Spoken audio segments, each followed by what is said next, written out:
Tinfayu fi dawa nafkename Yesus da duga እናንተ ገምቱ ይሄ ብራንድ ስንት ብር ይሆናል ታስባላችሁ? ግን ይሄ ልብስ ብራንድ ነው ከ3 ሚሊዮን ነው የገዛሁት። ይሄ እኮ ልክ እንደኔ ለበሳ ሰው የለም ማንም አለበሰ። ነገኛ ራሬ ዋቀዮ ኢስኒፋታው አከም ጅርታኒ ወርዶፍቶታ ኪየ ጃለተሙዳፍ ከበጀሙ ፈያ ከሰን ጅርቱ ጀቻ ኤጋ አኩማ ቤከሙ ቻናል ኤቢሳ ኢንተርቴይንመንት ረቲ ቪዲዮ ገረገራ ቀበኔ ዱፍና የረ ሁንዱማ ጀቻዳ yeroo amma agenda social media hawaasa kan ta'e namoonni baay'een irraa dubbatuu fi waan fokkisaadha jedhamee hawaasa keenya biratti illee waan nama jibbisiisu keessa isa tokkodha. Aadaan Itoophiyaa Itoophiyaan uffata mimmiidhagaa qabdi, uffata qamisii Habashaa xibabii qabdi, uffata abbaa gadaatis taanan kan of danda'e qabdi. Aadaa Oromoo keessa uffata mimmiidhagaa qabdi. Garuu yeroo ammaa kana faashinii faranjii hordofuudhaan dubartoonni keenya miidhagina isaanii ofirraa hambisanii uffata faashinii faana deeman, uffata qullaa faana deeman jechaadha. Obboleettii keenya asirra argaa jirtan kana guyyaa kaleessaa kireeta awardii 2025 tiktokeroota badhaasan irratti uffannaa kana uffattee waan ishiin jette dhageessanitti meeqan bitte uffata kana jennan harmi ishee asii qullaa akkuma argaa jirtan suura irratti harmi ishee asii qullaa uffannaa ishee jalanaan qullaa shakshee akka nafti ishii mul'atu bagimmet biraandidha jette miliyona irraa lakkaamaa jette. Akkasumas immoo tilmaamii meeqa ishii meeqan bitte jennaan miliyona 3 jette. Uffata miliyona 3 kana yaa dhiiroo miliyona 3 uffata akkana uffannaa miliyona 3 miti birrii 3 hin bitu an uffata ishee nama uffatte akkatti qullaa kabajaa ofii ofirraa fuutee lafa guutee barachi bara dhaloonni bade bara yaa dhiiroo dhaloonni karaarra miliqee maali garuu waan akka jiru hin raafate namoonni baay'een amma dandaa miidiyaa godhatanii uffata miliyona 3 uffata miliyona 3 birrii 3 hin bitan garuu bitu uffata kana birrii 3 hin bitu tokkoffa qaama ishii waan dhoske tokko hin jiru. Akkamitti dubartiin intalli kun duratti nama gaarii turte gizee jalqabaa daagii faana viidiyoo hojjetaa turte sanii cimtu turte karaa Facebook ishiitu miseensa followers miliyona meeqan lakkaaman qabdi jechaadha cimtu turte. Kaza adeemsa uffata ol butuu jammarte dura gurdii asii takka uffachuu jammarte gabaanti xiqqoo baanti marra xiqqoo gad dabartu takka. Adeemsa asii harmalli duwwaa deemu jammarte amma kin ofirraa baastee normaal qullaa dhuftee madarakii guddaa hizbii miliyonaraan lakkaa'amee taa'ee awardii 2025 badhaasa qophaa'e irratti uffata kan uffattee dhufte. Akkamitti namni maaliif boruu keenya maa wallaalla? Uffattee miti uffatuma shaamizii qaraashii harma ishii dhosku kooticha san gubbaadhaan uffatte jalaan surreedhaan ishii dhosoo uffatte bakka uffattume waan biraatu jennu. Itoophiyaan biyya seeraa fi duudhaa ishee of dandeesse qabdi. Garuu odoo kiyyaa odoo aangoo mootummaa argadheani Itoophiyaa keessatti uffannaa sirreessa tokkoffaa uffannaa sirreessa maaliif qullaa deemnu raafu dubartiin qamisii uffachuu bakka akka ayyoota keenyaa qamisii bittee shifooniin hodhame shaa jedhee faashinii adda addaatiin dhufe jira. Qamisiin Habashaa xibabiin jechaadha. Uffanni abbaa aadaa Oromoo kan kutaa hundaatu kadhaan ana jedhee jira. Dubartoonni uffata aadaa Oromoo illee akkamitti hojjechiisaa jiru asii akka allaagee godhanii asii harma mul'isanitti asii baqaqaa asiin gahanii uffata aadaa Oromootu jechaadha. Akkasitti hojjechiisaa jiran biyya keenyatti. Warri hodhullee rakkoo qabdu warri immoo bitee uffatus rakkoo qaba. Warri hodhu gabahaa isaaniitti isaan akkatti ni hodhaa jedhan gurgurachuu ofiitiif jecha dirqama maan rakkatan hin gurguru. Garuu warri binnee uffannu waan akkasii waan safuu hawaasaa kana cabsu amma micayyoo kanarraa mee maal baratan? Mee dhuguma dubbadhaa hizbii keenya yaada keessan koomentii jala nuu kaa'a. Dhugaa biraandiin kana caala jira amma dirritoo ka fakkaatu kan kabajaa kana namatti tolu dhanna koo kan dhosu. Inde uffanni barka kabajaa qabu uffanni faashiniidhaan hojjechiifachuu dandeetta uffata nafa kee dhosu.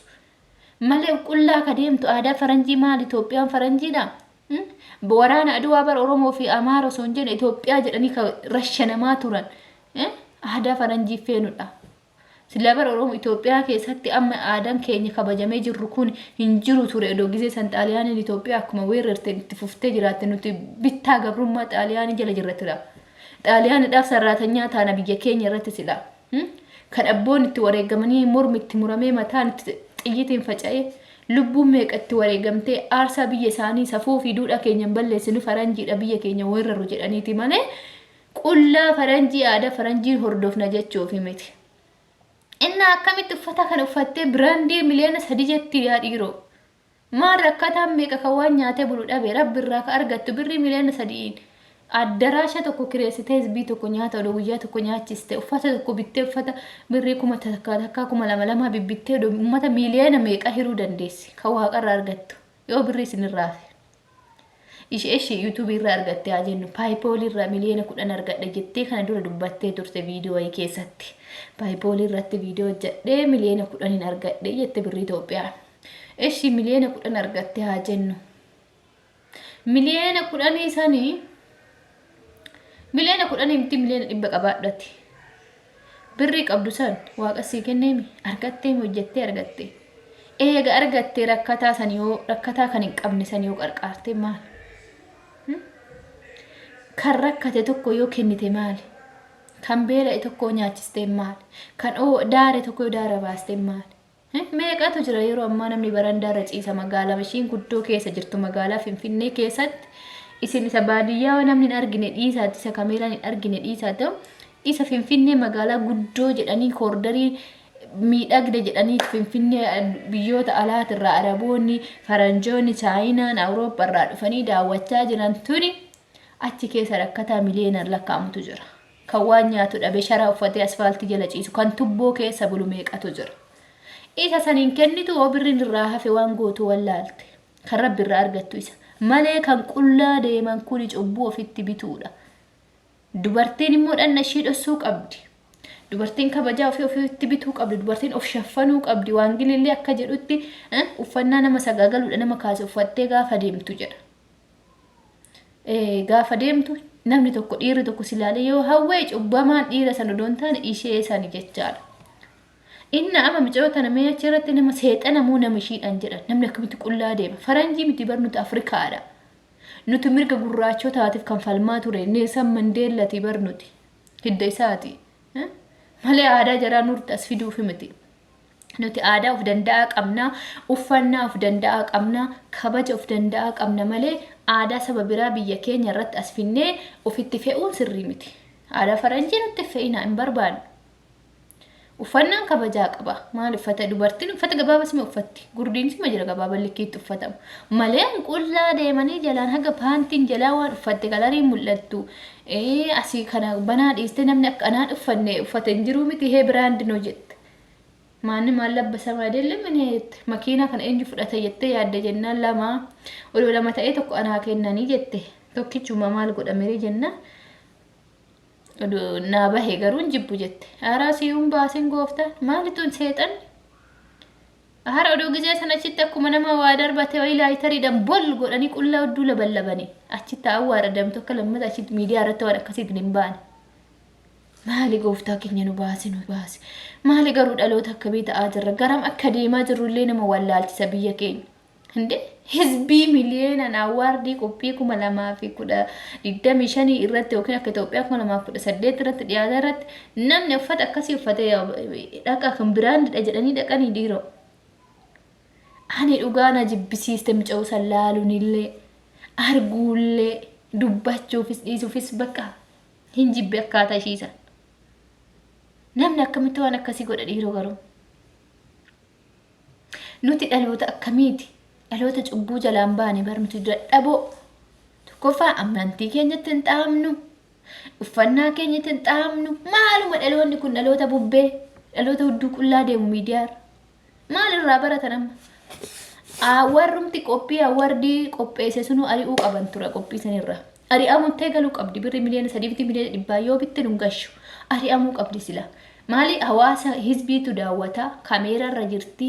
Kamera satellite TV irratti xalafame TV awardii irratti TV artist TV awardii kan jedhu irratti illee dhiyaattee jirti achirratti xalafamee jira kameraan guutuun kallattiidhaan live darbaa ture awardii TV worldwide kan jedhu irratti isa irratti kan dhiyaatu miidiyaa guddicha irratti kan dhiyaatu ka hawaasa guutuun hordofuu danda'u miti hawaasa Itoophiyaa addunyaan kan hordofaa jirtu irratti kan dhiyaatu akkamitti madarakii irratti kana dhiyeessan seexan maan ariinetti hiseentuun jedhanii duruma maamas xaqqaqaan tokko kennamuu dide maaliif uffanni Itoophiyaa aadaan biyya keenya kabajaa qabu uffanni xibabii jira mee majaanii argitanii jirtu jaaniin uffata shoortii uffachaa turte kana dura uffata shoortii illee uffatte uffata babal'aa uffatti gabaabaa uffattu malee amma kaleessa dhugaa madarakii gizee achitti arge xibabii uffattee la kabajaa ishiitti godhe akka irraa miidhageeyyu natti tolteeyyu duratti amma namni gajaanii qullaa minneffatu hin jiru garuu kalee akka ishiin itti uffattee dhufte kabajaa ishee sunnati tole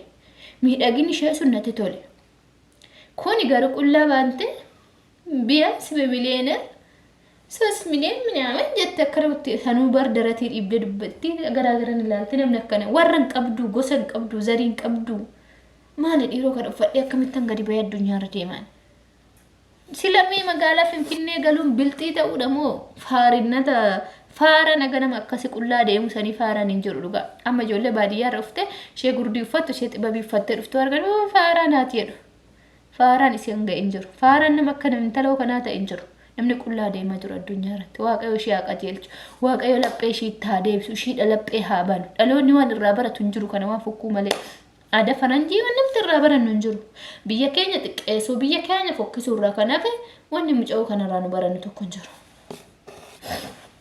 So yoo isinitti tola ta'e obboleettii kana rabbi ishee haa qajeelchu jedha kadhannaa taasisaa fi dhugaa waaqayyo laphee ishee itti haa deebisu ofitti ishee haa deebisu addunyaan bitamtee jirti dhaabbata 66 illuminaatiidhaa bitamtee jirti viidiyoo garee jaraa keessa jiraachuun ooltu malee akkatti namni dhufu waaqayyo biyya keenya nagaa fidu yaa gooftaa keenya Itoophiyaa arjummaa kee milladhu ummanni kee maraate dhaloonni kee maraate yaa gooftaa keenya Itoophiyaadha nagaa nuu fidi Itoophiyaadha nagaa nuu fidi jaalala nuu fidi tokkummaa nuu fidi walii galtee nuu fidi miidhagina safuu kee nuu fidi gooftaa keenya safuu jidduu keenyatti umi yaa gooftaa keenya nuti karaarra maqnee jirra nuti dadhaboota nuti cubbamoota yaa gooftaa nuti akka badii keenya laaltee nu balleessinate yaa gooftaa mucoota nuu qajeelchi dhugaa kadhannaa taasisaa fi nama jibbisiisa kanuma isiniin jedha waan dhaggeeffataniif galatooma mucayyoota na kadhannaa godha waaqayyo laphee ishiitti ishee haa deebisu.